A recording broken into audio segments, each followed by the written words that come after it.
I'm going to show you an easy way to do smooth zoom in and zoom out feature in CapCut PC. So to do that, we're going to move this over to where we want the zoom to start. We'll say right about there. Then we're going to make sure the clip is selected, and we're going to go up to Video, Basic, Scale, and then over on the right hand side, we're going to click on Add Keyframe. So it added a keyframe right there. Then we're going to move this a few frames over.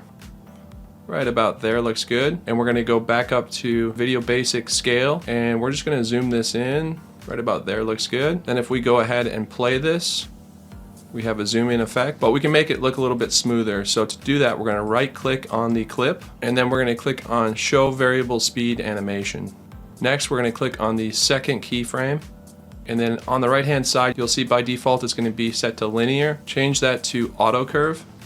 Then take this little extension that I created and move it over so it's aligned with that first keyframe. And then if we go ahead and play it,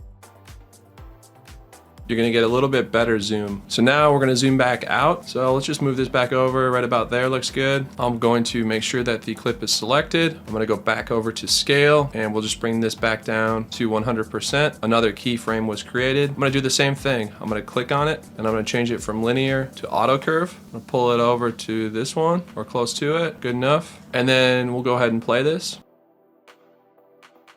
And that's how to create a smooth zoom in and zoom out effect in CapCut PC. If this was helpful, please leave a like and consider subscribing for more tutorials. See you in the next one.